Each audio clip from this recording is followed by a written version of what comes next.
Warahmatullahi wabarakatuh. Perkenalkan, nama saya Ryutanto Saputra dari Prodi S1 Keperawatan Sekolah Tinggi Ilmu Kesehatan Indonesia Maju. Di sini saya akan sedikit menjelaskan materi tentang yang pertama yaitu gangguan keseimbangan asam basa, yang kedua yaitu farmakologi dasar, yang ketiga yaitu penyembuhan luka, dan yang keempat adalah prinsip obat. Langsung saja kita masuk ke dalam materi yang pertama yaitu tentang gangguan keseimbangan asam basa. Pengertian asam basa adalah keasaman atau kebasaan suatu larutan tergantung dari ion hidrogen di dalamnya. Peningkatan kadar H+ atau ion hidrogen akan menurunkan pH sehingga larutan lebih asam. Penurunan kadar plus akibat penambahan basa ke dalam plasma akan menambahkan pH. Asam atau asid adalah ion hidrogen atau donor proton. Suatu cairan disebut asam bila mampu melepaskan atau menyumbang H+. Yang contohnya yaitu HCl. HCl adalah gabungan antara H+ ditambah Cl. HCl adalah asam karena dapat memberikan H+. Basa adalah ion hidroksida atau asetor proton. Suatu cairan bersifat basa bila sanggup menerima H+. Selanjutnya yaitu faktor-faktor yang mempengaruhi asam basa. Faktor-faktor yang mempengaruhi asam basa yang pertama adalah pemberian asam melalui makanan. Yang kedua, penambahan secara endogen dari hasil metabolisme atau laktat. Yang ketiga, pengeluaran asam atau basa oleh ginjal dan usus. Yang keempat, pembentukan sel-sel yang besar oleh lambung. Selanjutnya yaitu ada macam-macam gangguan keseimbangan asam dan basa. Yang pertama yaitu ada asidosis respiratorik, alkalosis respiratorik, asidosis metabolik, alkalosis metabolik, asidosis respiratorik dan metabolik bersamaan, alkalosis respiratorik dan metabolik bersamaan. Yang pertama yaitu asidosis respiratorik adalah peningkatan asam karbonat. Hal ini berhubungan dengan peningkatan CO2 dalam plasma akibat berkurangnya ventilasi. Yang kedua yaitu alkalosis respiratorik adalah defisit asam karbonat. Hal ini berhubungan dengan menurunnya kadar CO2+, H2CO3 dalam plasma dan meningkatnya pH akibat peningkatan ventilator alveolar. Yang ketiga yaitu asidosis metabolik. Defisit bikarbonat, suatu kondisi saat terlalu banyak asam menumpuk di dalam tubuh. Yang keempat yaitu alkalosis metabolik. Peningkatan bikarbonat, hal ini menjadi bila asam kuat keluar dari dalam tubuh, misalnya pada keadaan muntah-muntah, banyak HCl yang keluar karena H+ dan Cl- banyak keluar. Natrium bebas akan mengikat HCO3 yang akan bertambah jumlahnya bila asam karbonat berkurang. Selanjutnya yaitu bahaya gangguan asam basa. Yang pertama yaitu ada asidosis menyebabkan kadar kalium darah naik dan fungsi sel dan enzim tubuh menjadi buruk. Hiperkalemia diperberat oleh asidisis. Yang kedua yaitu alkalosis menurunkan kadar kalium di dalam darah.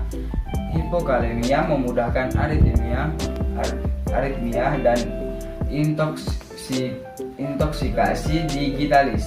Yang ketiga yaitu PCO2 yang tinggi sekitaran 80-100 mmHg menyebabkan koma, artinya ventrikular serta vasodilatasi pembuluh darah otak.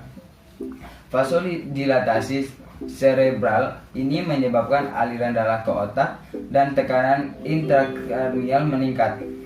Dan yang keempat yaitu ada PCO2 yang rendah atau kurang dari 25 mmHg menyebabkan vasokonstruksi pembuluh darah otak dan penurunan aliran darah ke otak sehingga menyebabkan hipoksia otak. Baiklah, langsung saja kita masuk ke materi kedua yaitu farmakologi dasar. Pengertian obat. Obat adalah zat apapun yang menyebabkan perubahan fisiologi atau psikologi organisme saat dikonsumsi. Dosisnya diberikan kepada anak atau orang dewasa ataupun orang tua.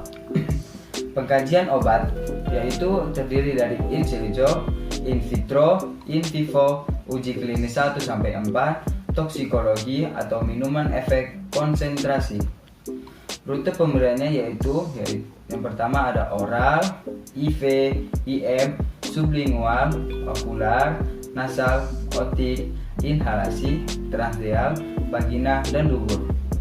Efeknya yaitu lokal atau sistematik, sebelum atau sesudah makan. Selanjutnya yaitu regulasi obat atau macam-macam obat. Yang pertama yaitu ada obat keras, narkotika psikotropika. Yang kedua yaitu ada obat bebas terbatas. Yang ketiga ada obat bebas. Dan yang keempat ada obat tradisional yang seperti jamu, OHT, fitofarmaka. Dan selanjutnya yaitu patofisiologi.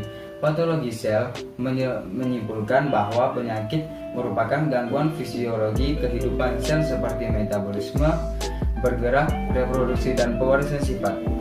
Yang kedua itu menguraikan mekanisme mulai dari penyebab utama dari setiap fungsi sampai gambaran klinis dan kemungkinan komplikasi yang menyertainya. Selanjutnya yaitu prinsip mekanisme kerja obat pada tingkat molekular. Yang pertama yaitu kekhususan target obat sangat penting untuk mengurangi toksisitas. Meskipun kekhususan mutlak atau satu obat satu target sangat sulit dicapai. Yang kedua yaitu ada obat yang bekerja spesifik, artinya memiliki lokasi target kerja obat untuk menimbulkan aksi farmakologi tertentu.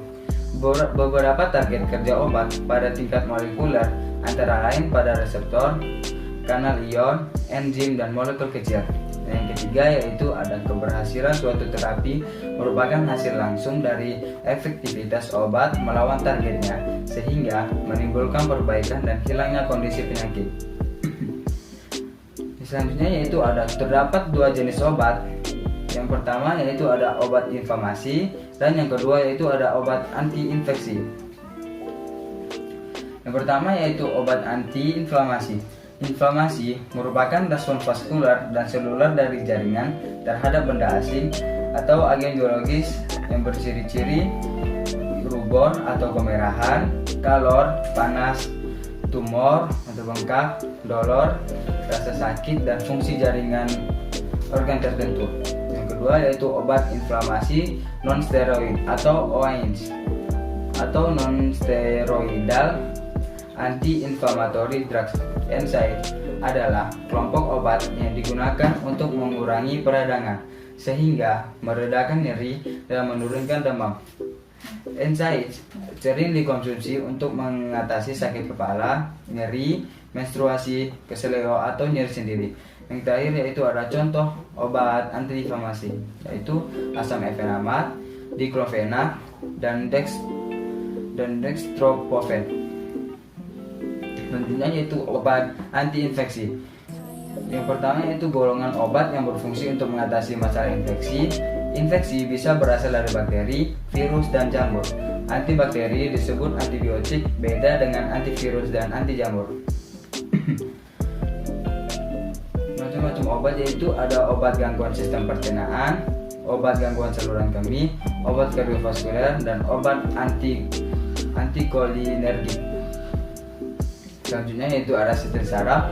Sistem saraf menerima rangsangan dari seluruh tubuh dan mengarahkan fungsi tubuh dengan mempengaruhi aktivitas otot dan fungsi saraf otonom seperti tonus vaskular dan sekresi keringat. Selanjutnya yaitu sinyal sensorik mempengaruhi fungsi saraf otonom dan motorik dalam berbagai cara melalui refleks dan berbagai hubungan yang kompleks. Selanjutnya sistem muskuloskeletal atau muskuloskeletal adalah sistem kompleks yang merupakan penunjang bentuk tubuh dan bertanggung jawab terhadap pergerakan yang melibatkan otot-otot dan kerangka tubuh, termasuk sendi, ligamen, tendon, dan saraf. Habis sistem muskuloskeletal ada sistem integumen. Sistem integumen adalah sistem organ yang membedakan atau memisahkan, melindungi, dan menginformasikan hewan terhadap lingkungan sekitarnya. Langsung saja kita masuk ke materi yang ketiga yaitu proses penyembuhan luka. Yang pertama-tama yaitu apa itu luka? Luka adalah rusaknya integritas sel, jaringan, atau organ yang disebabkan oleh berbagai jenis cedera. Jenis-jenis luka. Yang pertama yaitu ada luka superficial, adalah luka yang terjadi terbatas hanya pada lapisan dermis. Dan luka partial thickness adalah luka dengan kondisi hilangnya jaringan kulit pada lapisan epidermis dan lapisan dermis bagian atas.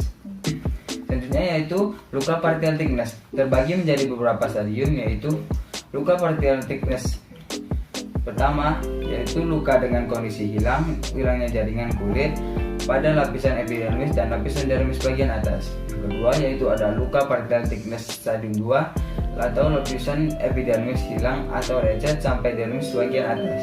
Yang ketiga yaitu ada luka full thickness atau luka dengan kondisi jaringan kulit yang hilang pada lapisan epidermis, dermis, dan fascia dan otot.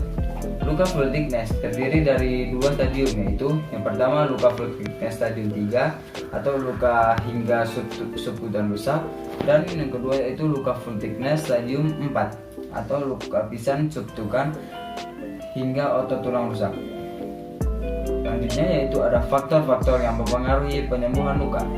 Faktor-faktor yang mempengaruhi penyembuhan luka terbagi menjadi 4. Yang pertama yaitu ada umur. Pasien dewasa dan anak-anak akan lebih mudah untuk sembuh lukanya dibanding pasien yang telah lanjut usia.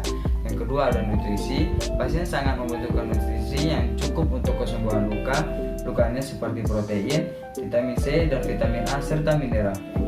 Yang ketiga ada medikasi atau obat-obatan yang dikonsumsi pasien akan memperlambat proses penyembuhan luka. Dan yang keempat yaitu ada sistem kekebalan tubuh. Sistem kekebalan tubuh atau imunitas pasien sangat lemah, akan sangat berpengaruh terhadap kondisi luka. Selanjutnya yaitu proses penyembuhan luka. Proses penyembuhan luka terbagi menjadi 3. Yang pertama itu fase inflamasi, atau pada fase inflamasi ini terdapat respon vaskuler dan seluler yang bertujuan untuk menghentikan pendarahan dan membersihkan area luka dari benda asing. Sel-sel mati dan bakteri mempersiapkan dimulainya proses penyembuhan pada fase ini. Kerusakan pembuluh darah akan menyebabkan platelet keluar dari vaskuler. Yang kedua yaitu ada fase proliferasi atau proses kegiatan seluler. Yang penting pada fase ini adalah memperbaiki dan menyembuhkan luka ditandai dengan proliferasi sel. Dan yang ketiga yaitu ada fase maturasi, atau fase ini dimulai pada minggu ketiga setelah perlukaan dan berakhir kurang lebih dari 12 bulan. Tujuan dari fase maturasi adalah menyempurnakan terbentuknya jaringan baru menjadi jaringan penyembuhan yang kuat dan bermutu. Selanjutnya yaitu kita masuk pada materi yang keempat atau materi yang terakhir. Materi keempat adalah prinsip dan teknik pemberian obat secara oral, parental, topikal, dan inhalasi. Langsung saja, prinsip yang pertama yaitu peroral. Pemberian obat peroral adalah cara pemberian obat melalui mulut. Cara ini adalah cara paling umum dilakukan dengan tujuan mencegah, mengobati, mengurangi rasa sakit sesuai dengan efek terapi dari jenis obat. Keuntungannya adalah praktis, aman, dan ekonomis. Dan sedangkan kelemahannya adalah efek yang timbul biasanya lambat, tidak akan efektif jika pengguna sering muntah-muntah, iritasi pada saluran cerna. Jadi selanjutnya yaitu parental atau pemberian melalui suntikan. Pemberian obat parental adalah pemberian obat tanpa melalui mulut atau tanpa melalui saluran pencernaan, tetapi langsung ke pembuluh darah. Keuntungannya adalah efek timbul lebih cepat dan teratur, dapat diberikan kepada penderita yang tidak kooperatif, tidak sadar dan muntah-muntah, dan sangat berguna dalam keadaan emergensi. Tapi kelemahannya adalah dibutuhkan kondisi aseptis, menimbulkan rasa nyeri, tidak terekonomis. Pemberian obat dapat melalui intracucutan, subtujan, intramuskuler, dan intravena. Yang pertama yaitu intracutan. Intracutan adalah pemberian obat ke dalam lapisan dermal kulit tepat di bawah epidermis. Yang kedua yaitu subcutan adalah pemberian obat melalui suntikan ke arah bawah kulit, yaitu pada jaringan konektif atau lemak di bawah dermis. Yang ketiga yaitu intramuskuler adalah cara memasukkan obat ke dalam jaringan otot atau muskulus. Dan yang terakhir adalah intravena adalah pemberian obat dengan cara memasukkan langsung ke dalam pembuluh darah vena sehingga obat langsung masuk ke dalam sirkulasi darah. Selanjutnya yaitu topikal adalah pemberian obat yang cara pemberiannya bersifat lokal, misalnya tetes mata, salep, tetes telinga, dan lain-lain. Pemberian obat pada mata. Cara memberikan obat pada mata dengan tetes mata atau salep mata. Tetes mata diberikan untuk persiapan pemeriksaan struktur internal mata dengan cara mendilatasi pupil untuk pengukuran refraksi lensa dengan cara melemahkan otot lensa. Kemudian dapat juga digunakan untuk menghilangkan iritasi mata. Selanjutnya yaitu inhalasi, merupakan suatu teknik pengobatan yang penting dalam proses pengobatan penyakit respiratori atau saluran pernapasan akut dan kronik. Definisinya adalah terapi inhalasi adalah pemberian obat ke dalam saluran nafas dengan cara inhalasi. Terapi inhalasi juga dapat diartikan sebagai suatu pengobatan yang ditunjukkan untuk mengembalikan perubahan-perubahan patofisiologi pertukaran gas sistem kardiopulmoner ke arah yang normal, seperti dengan menggunakan respirator atau alat penghasil aerosol.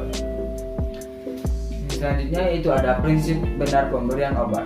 Yang pertama yaitu ada benar pasien. Sebelum memberikan obat kepada pasien, cek kembali identitas pasien agar benar. Yang kedua yaitu ada benar dosis. Sebelum memberikan obat, perawat harus memeriksa dosis obat dengan hati-hati dan teliti agar tidak salah memberikan dosis obatnya. Yang ketiga yaitu ada benar rute atau cara. Sebelum memberikan obat, perawat harus memperhatikan rute atau cara agar tidak terjadi kesalahan saat pemberian obat. Yang keempat ada benar waktu. Sebelum memberikan obat, perawat harus memperhatikan dan mengingat kapan saat terakhir kali perawat memberikan obat agar tidak terjadi kesalahan saat memberikan obat. Dan yang terakhir yaitu ada benar dokumentasi. Setelah memberikan obat, perawat mendokumentasikan hasil pemberian obatnya dengan cara seperti mencatat atau memfoto agar tidak terjadi kesalahan. Baiklah, sekian penjelasan dari saya. Kurang lebihnya mohon maaf. Assalamualaikum warahmatullahi wabarakatuh.